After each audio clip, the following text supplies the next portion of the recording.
एक बार एक बहुत बड़ा बिजनेसमैन एक छोटे से गांव में जाता है। उसका प्लान होता है कि उस गांव में एक फैक्ट्री लगानी है। वो एक ऐसी जगह तक पहुंच जाता है जहां पर उसके सामने नदी होती है और उसके सामने गांव होता है। अब उसके पास में दो ऑप्शंस होते हैं। एक कि वो सड़क के रास्ते से घूम करके उस गांव तक पहुंचे, जिसमें करीब करीब 8 घंटे लगेंगे, क्योंकि डायरेक्ट कोई रास्ता नहीं है वहां तक पहुंचने का। दूसरा कि सिर्फ 20 मिनट में एक नाव में बैठ करके उस नदी को पार करके उस गांव तक पहुंच जाए। तो अपना टाइम बचाने के लिए उसने उस नाव में बैठने का डिसीजन लिया। वो नाव बहुत ही छोटी सी थी, जिसमें एक तरफ एक आदमी बैठा था जो कि नाव चला रहा था और दूसरी तरफ ये बिजनेसमैन बैठा हुआ था। तो नाव में बैठने की थोड़ी देर बाद उस बिजनेसमैन ने उस नाव वाले से पूछा, तुझे पता है तेरी नाव में कौन बैठा है? तो नाव वाले ने बड़े ही भोलेपन से कहा हाथ जोड़ करके, नहीं साहब मुझे नहीं पता आप कौन है। तो बिजनेसमैन बोला, अरे तू अखबार नहीं पढ़ता है क्या? हर दूसरे दिन मेरी फोटो आती है अखबार में। तो नाव वाला बोला, अरे साहब मुझे कहाँ पढ़ना लिखना आता है, मैं बहुत छोटा सा था जब मेरे पिताजी गुजर गए थे, तो अपने परिवार का ध्यान रखने के लिए मैं बचपन से ही काम में लग गया और तभी मेरा स्कूल छूट गया। ये सुन करके उस बिजनेसमैन ने उसका मजाक उड़ाते हुए उसको कहा, तुझे पढ़ना लिखना तक नहीं आता है, ऐसी जिंदगी का क्या फायदा? ये सुन करके उस नाव वाले को बुरा तो लगा, लेकिन उसने कुछ नहीं कहा। थोड़ी देर बाद वो बिजनेसमैन उस नाव वाले से बोला, अभी कुछ ही दिन बाद ये जो सामने तू जमीन देख रहा है, यहाँ पर मेरी एक बहुत बड़ी फैक्ट्री होगी जहाँ पर हमारे ब्रांड की मिनरल वाटर की बॉटल्स बनेगी। उस नाव वाले को बात समझ नहीं आई। उसने कहा, क्या बनेगा साहब?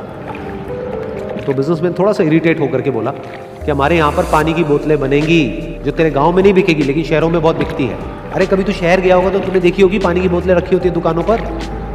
फिर वो नाव वाला बोला, अरे साहब मुझे कैसे पता होगा, मैं तो कभी इस गाँव से बाहर गया ही नहीं। फिर वो बिजनेसमैन उसके ऊपर हंसते हुए बोला, तू कभी इस गांव से बाहर तक नहीं गया, तुझे पता ही नहीं कि शहर क्या होता है? अरे ऐसी जिंदगी का क्या फायदा?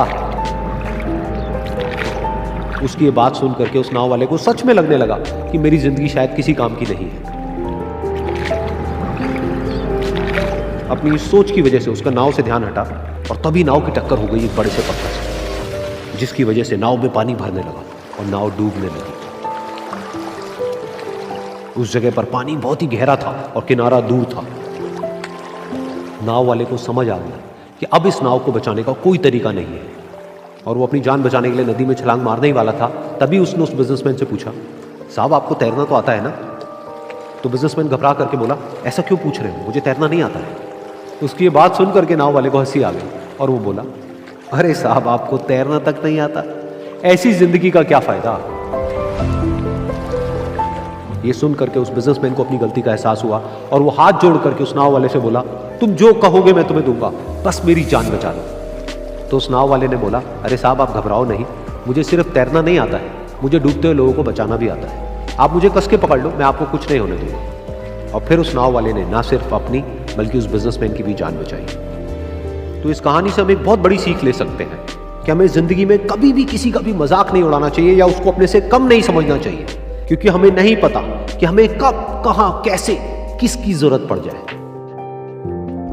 अगर आपने हमारे हैप्पी एंड स्माइल चैनल को अभी तक सब्सक्राइब नहीं किया तो जल्दी ही सब्सक्राइब कर लो। नए नए स्टोरी और वीडियो देखने के लिए बेल आइकॉन जरूर दबा देना ताकि मेरी न्यू अपलोडिंग वीडियो तुरंत आपके पास पहुंच जाए। अगर आपको हमारी वीडियो अच्छा लगा तो लाइक कमेंट शेयर कर देना।